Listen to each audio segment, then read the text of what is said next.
Though I've talked about backbone and heart in other videos, I want to go deeper into it here because it's so foundational for leaders to be successful.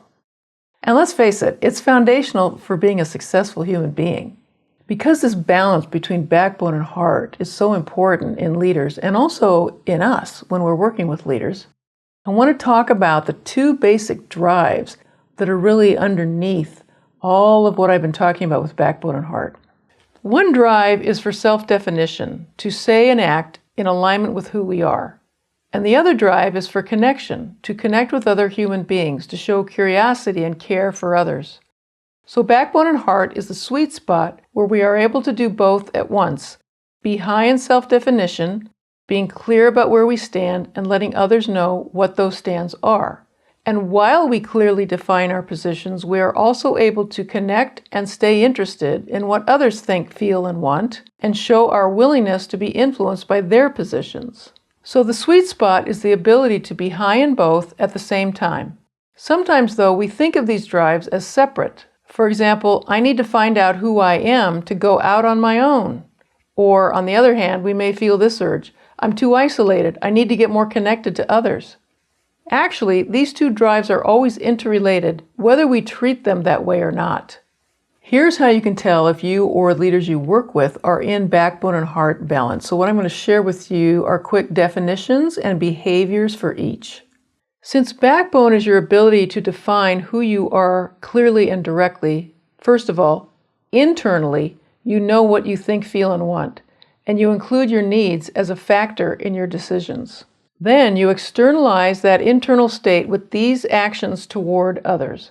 You are able to tell them your perspective and what your decision is regarding external issues, meaning anything in the outer environment. For example, this work project is going to require some strategic moves, or the political situation in country X is too unstable to make plans to travel there, or the best vacation spots that I love are, or here's what I know about how best to save and spend money, or raising children is tricky when you and your spouse aren't on the same page. All these opinions and assumptions and determinations are about topics, issues, subjects that people can discuss and either agree on or disagree. And then there is the big backbone behavior when you are able to tell the other person directly in a live conversation with them what your perspective is or what your decision is regarding them about their actions. For example, I'm disappointed in the quality of your work on this project, or I can't believe you bought airline tickets for us to go to country X when you know it's unsafe to travel there.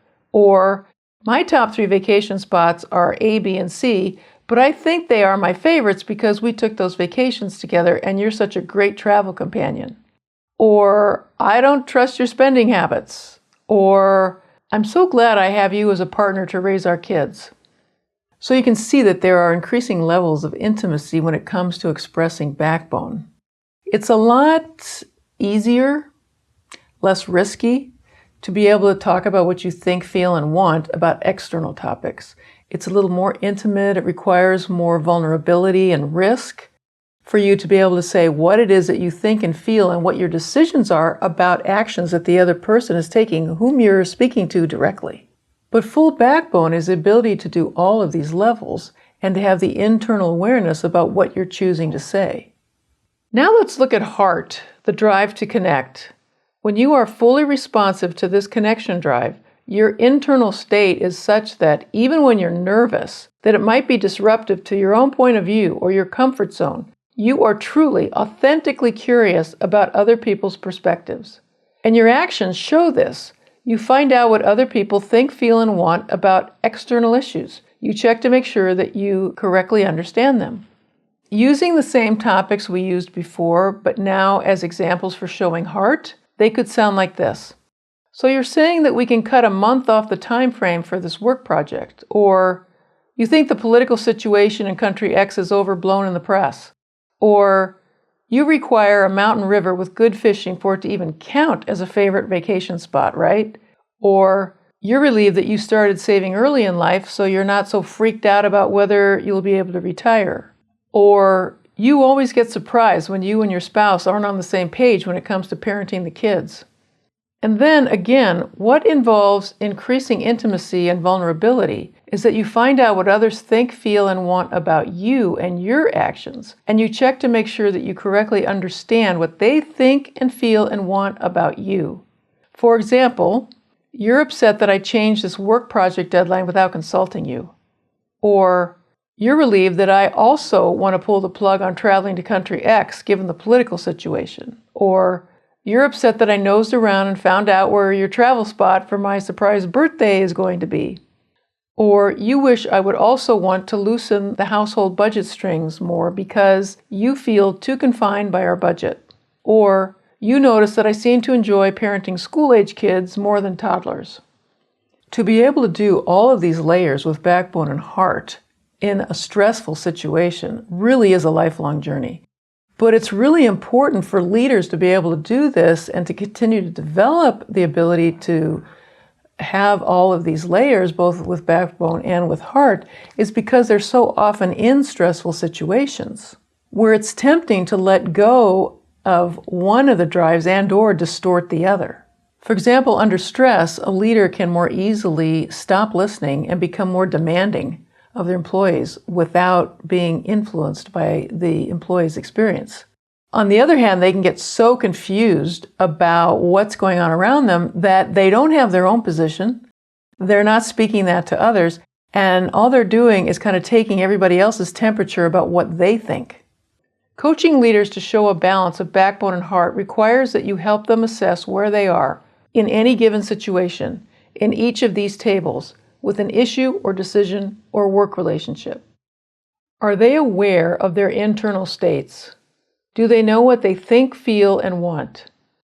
Do they understand what others think, feel, and want? Can they express all this about external topics, but cannot have direct conversations to stay clear and connected when the topic is live, direct feedback to the other person or listening to feedback from them? Which issues or people most throw them off?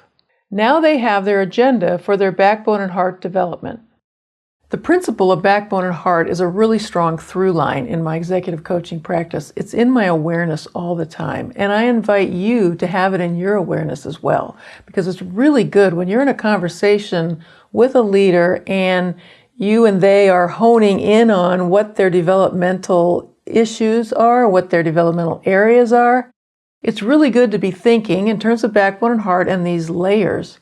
Is it that they don't have awareness of what they think, feel, and want, or the awareness that they're not able to be open to what others think? Or is it that they have a difficulty expressing what they think, feel, and want about external issues?